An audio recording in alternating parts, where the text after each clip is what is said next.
Have you ever wondered if everything we've been taught about death is actually true? What if death isn't an end, but merely a transition, a shift in frequency, like tuning into a new channel? At first, the idea might sound absurd, but classified documents, slowly leaked over the decades, tell a story that starkly contradicts the official narrative. In the 1970s, while the world was distracted by wars, political crises, and space races, a hidden division within the U.S. government was quietly developing secret projects to explore the depths of human consciousness. One of these covert operations, internally known as Project Aurea, investigated phenomena such as consciousness projection, altered states of perception, and out-of-body experiences. This wasn't science fiction, nor was it spiritual delusion. These were military experiments, carried out with surgical precision and documented in cold clinical reports. Their goal wasn't to heal, elevate, or understand. It was to control. The scientists discovered that specific sound frequencies, when properly applied, could alter the brain's vibrational state, synchronizing hemispheres and inducing extraordinary experiences. Ordinary people reported floating above their bodies, walking through walls, visiting distant places, and even interacting with unknown intelligences. The most unsettling part: many of them claimed that upon leaving their physical form, they realized this life was just one fragment of something far greater, a dense illusion within a much broader reality. These revelations were instantly classified as national security threats. Not because they were absurd, but because they were dangerous to the system. After all, a population that no longer fears death is a population that can't be controlled.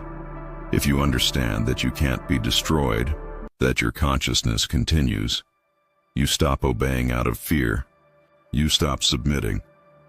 According to leaked Project Aurea documents, the universe we perceive through our physical senses is merely a projection, a kind of hologram created by frequency patterns. Everything, absolutely everything, is energy vibrating at different levels. The human body is a temporary antenna. The mind is the real battlefield. And death, in this context, is not an end, but a change in stations, a shift in vibrational planes. Ancient civilizations knew this. Lost cultures like the Northern Saharans, the shamans of Luxor, and the monks of the Blue Mountain left symbolic records describing the soul's passage as a flight or a journey through the mirror. They called it the return. They called it the remembering. Modern science still resists this truth, not because of a lack of evidence, but because of a lack of courage. Admitting that consciousness survives death would dismantle the entire materialist framework upholding medicine, education, mainstream religion, and the very concept of social control. But you don't have to wait for official proof. There are ways to access these states yourself. Techniques like deep meditation, binaural frequency induction, lucid dreaming, and conscious projection are available to anyone willing to explore.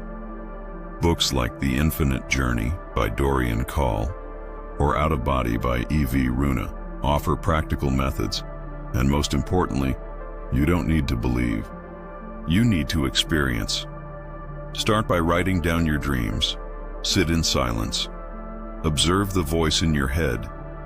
Then ask, who is observing the thought? Because right there, in the silent space between one question and the next, is where the veil begins to tear. What if it's true?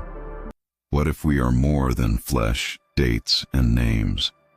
What if reality is a vibrating simulation, constantly shifting? The answer isn't out there. Not in universities, not in dogmas. It's within.